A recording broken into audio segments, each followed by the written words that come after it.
Learning makeup with me, day 5. Yeah! So today, punong-puno ang aking paraphernalia. Meron kasi tayong dumating na paraphernalia. At ano yarn? Dami kong brushes. First ako daw ng brush dahil alam mo ba?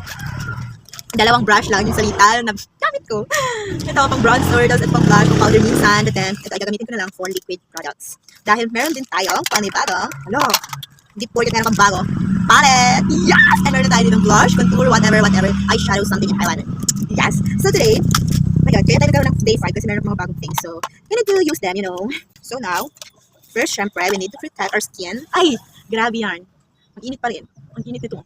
Grabe. So, blend lang natin to. Spread lang natin ang ating sunscreen all over our pals and also our neck part. Dapat meron tayo sunscreen din dyan. Para pantay yung kulay natin. Siyempre, next dyan ay ang primer. Parang paubos na itong primer na ito. Kunting naman Kapit kayo sa laman. Bakit maganda yung product nyo. And our primer is from O2O in the shade. Wala, malamang. Primer yan, walang shade dyan, gago. Ano ba may nakita akong get ready with? Nainggit ako, ang ganda nung nag-get ready with na. But then, it's okay. We can shine our own. Ay! Here natin mag-primer. Siyempre, full face makeup to. Dahil meron tayong full face makeup brush.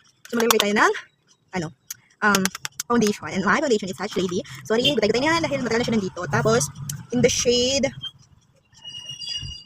hindi ko alam. Huwag na tayo mag-in the shade kasi hindi ako marunong paano yan. And ganyan siya. Mag-a-adjust naman siya sa kulay natin. And yeah. Meron pala tayong gagamitin. Gagamitin ko na ito for my foundation dahil meron tayong panibagong pop. So, pwede na natin ito gamitin. Talagang purpose niya is para sa foundation dahil ito talaga yung pop ng foundation ko. Hindi ko lang siya ginagamit dahil ginagamit ko nga siya sa powder dahil wala akong ibang pop. And please, take my advice kahit na beginner pa rin naman ako. Leave your under eye. Huwag niyong lagyan ng foundation yung under eye ninyo kung ayaw na mag-crack yung under eye. Like, nag-crease kasi yan dyan. Like, hanggang siya ng marka. And then, pumapangit yung makeup natin under eye. Kasi nga, nasisira siya because sobrang daming product. Pag ilalagay lang natin dyan ay concealer. Natatakpan naman yun. Kahit marami kang eye bag. Kaya takpan niya ng concealer. Kaya huwag mo nang lagyan niya ng foundation. Leave it there. Okay? Siyempre, next na natin ang eye concealer. Eye concealer. Ang concealer. Depende sa inyo kung paano kayo maglagay ng concealer. Pero ganun ako maglagay ng concealer. And also here. And then, here and then here. That's it. Hindi ko nagsasalamin sa cellphone ko kasi malabo yung camera ko. So, hindi ko talaga makikita. So, sa salamin ako, nakatingin lagi. Sorry. Habang dinamarinate natin yan. Itinisin natin yung kilay natin. Kasi syempre may mga product siya na ilagay para hindi mag-crease ulit yung kilay natin. Wow! Kasi today, lilinisin natin yung kilay ko. Natry ko maglinis dahil meron akong brush. So, baka pwede na. Nalala niyo yung unang subok kong linisin ng aking silver. So, magkilay muna tayo. Using this pencil. Wala pa akong pangkilay until now. Kaya magtiis kayo. So, kung ano lang yung kaya kong ipanglinis. At kung ano lang yung kaya kong bilhin. Okay? So, ngayon, kilay ko. Hindi ko alam. So, paano siya gawin? Try lang natin. Kasi tinatry ko naman kasi bumili. Wala lang talagang budget ngayon. So, diba, wala akong choice kung pagtsagaan na lang kung ano yung meron ako. Pero hindi siya bet. Dito pa. Ito okay, ito. Okay lang yan, lilinisin natin yan. Trust the process. Ngayon, ito yung paglinis ko, huwag nyo nag-i-charge. Basta yan na yun. And then, i-brush natin ng pagganyan. Then, pagganito. Ganyan, ganyan. Ba't parang ang kapal ng kilay ko today? Ayan, brush 3 times a day. Ay! Parang alam mo yung bugnutin sa mga teleserye, tapos biglang mag-glow up. Girl, ako pa-makeup ako, pero pag-glow down ako. Girl, ang reverse na ako. Ladies ako. Anyway, so, sure, meron tayong gagawin drawing. At kung ano yun, ito yun. Foundation. Kung anong foundation, wala ko foundation, concealer, ang baby na gagawin. But then sa akin, dahil para makita kulay ko siya, foundation na gagawin natin. Natakot ako. Parang feeling ko lalalaw lang ito eh. Tapos ganito. Naalala niyo ba yung unang linis ko ng kilay ko? Girl, wala akong brush nun. Alam mo kung anong gamit ko. Ano lang kuko? Wow. Rain, ginagamit yung pangkuko sa pangkilay. Wow. Saan ka nakakita ng pangkilay na gamit pangkuko? Di ba wala? Sa akin ka lang nakakakita. And mind you, hindi maganda yung ginawa ko. Hindi naman talaga concealer yung ginagamit nila panglinis. Bakit papangit ako ng papangit? Grabe ka na. Kailangan kong maging worth it. Kailangan maging worth it ng brushes na ito guys. Kasi pinag-ipunan ko sila tapos di sila worth it. Hindi talaga siya maganda. Parang kung sasabihin ko maganda yan, pinapaniwala ko na lang yung sarili ko maganda talaga yung gawa ko. So palala siya ng palala. As of now, ganyan yung naging mukha niya. And para mag-blend siya sa skin ko, igagawin natin. Blend natin siya. Hindi naginis natin. Feeling ko talaga itong dito ko matatalaga sa pag-aaral. Itong kinis ito kasi kung ano yung mukha ng kilay mo, yun yung parang magdadala sa buong makeup mo yun. Kailangan naginis yung kilay. Girl, hindi ko talaga alam. Sa mga tutorial, hindi naman nila sinasabi kung ano yung pinangyarinis ko ng kilay nyo. Mamahawa siya.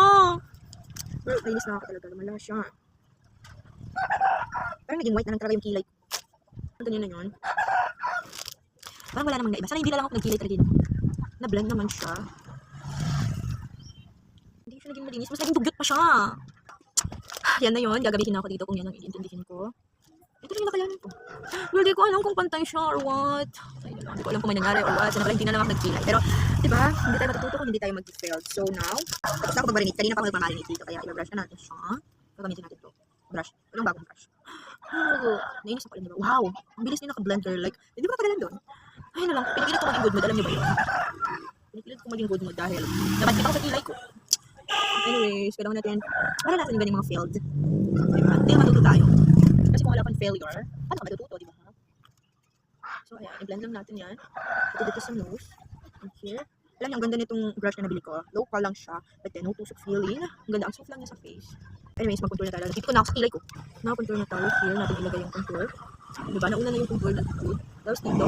Dito. Dito. Sobrang ingay kasi it's hapon na. Ginabi na talaga ako dahil sa kilay na yan. At hindi pa rin siya naging maganda. Ganda natin siya. Gamit pa rin itong lunang brush natin dahil liquid din siya. So, we need to maintain the... Well, bubusin ako sa kilay ko talaga. Okay, blend lang natin ito. And also, mag-blush na rin tayo after blending. Ayun. Ilagyan ko na din dito kasi parang nakakailit masyado talaga yung paglinis ko ng pag-aaralan ko pa talaga kung paano maglinis. And dahil liquid ulit yung brush natin, gagamitin ulit natin yung lumang brush ko dahil mas sanay ako sa lumang brush ko pag liquid. Kaya na kasi tayong powder blush. So, abangan natin yung arm. So, after the liquid product, i-bake na natin siya. So, ulitin natin dito.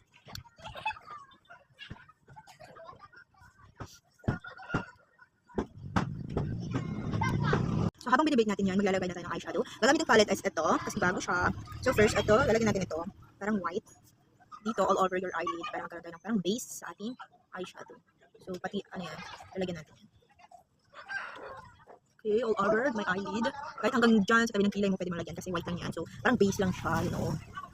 And then, so after that, maglalagay na tayo ng darker shade. Gagamitin ko itong dark shade na to kasi gusto ko ng dark shade. Ayoko na ng pink na eyeshadow. Pagod na ako sa pink. So, ilalagay natin dito. Dito, paikutin mo dyan, tapos pagkakutin yan. Hindi mo lalagyan yung, alam yung itong key, ito, dito mo lang siya ilalagay, hindi na dito. So, yan, ganyan mo.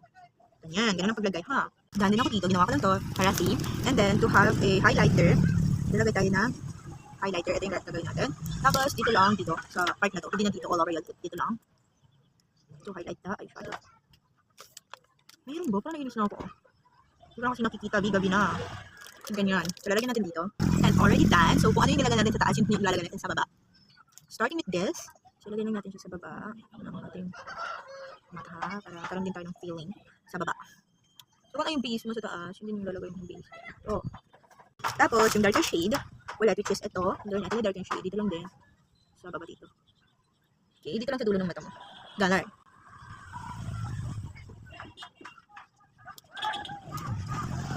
And then highlighter, dito natin ilalagay. And I'm doing it. Pero gabi na, hindi ko na siya ma-appreciate. So after that, gusto natin yung eye makeup natin, hindi ko na siya ma-appreciate dahil dumidilim na talaga yung paningin ko. Tapos, mag-blush na tayo. Using this palette pa rin, diba? Sobrang daming function ng blush ng palette na to. Pwede kang mag-blush dyan, and so on. Powder blush ka naman, diba? Meron tayong pang powder blush. Hindi na lang yung liquid yung pwede natin ilagay siya. Kaya, super worth it kung pagpili ko ng item na to. Girl, gabi-gabi na talaga. Nagay makeup pa rin. Wala nang ilaw, oh. See that? Tapos, to have our feeling, nilalagay tayo ng contour. Using this palette, hindi ko alam for this. Basta kung saan na lang dyan, nilagay mo na lang dyan as contour. Wow. Pero ang ganda ng makeup ko, pero hindi ko na siya ma-appreciate kasi gabi na, madilit na siya. And sana pala umaga ko ito ginawa, diba? Nagmadali kasi, nabot kasi ko ng kilay ko, ilay na yun, ng kilay yun. Hindi makukuha. Ayan, contour, more contour. And then also here sa nose natin, maglagay tayo ng contour na powder kasi nabura na yung kanina. In fairness sa palette na ito, wala siyang amoy, super original ng product. And then after that, highlighter pa tayo. Para ma-emphasize yung makeup natin, syempre maglalagay tayo ng highlighter here. So yung highlighter brush ko, para hindi siya makakuha ng product. Yung gusto ko. Highlights! Girl, look at my highlighter. Grabe, nananapak. Nananapak siya. Ayun o. Oh. Siyempre maglalagay tayo sa nose. Wow. And yun. Alam ng brush na ito, parang walis ng ano daga. Ano yung arm? Wow. And that's it. Final touch. And we're done. Yes! This is the final look. Atake, Mima. Atake. Diba? Ganda niya. not just a simple makeup. And yeah, it's a full face makeup. First time ko mag full face makeup talaga. And it's worth it. And lahat ng product na binibili ko talagang may pinupuntahan. And girl, natututo na talaga ako. Kilay na lang talaga yung kulang sa atin. Natagal talaga tayo sa kilay. And hindi pa rin siya perfect. But anyways, this is good. And that's it. Bye-bye!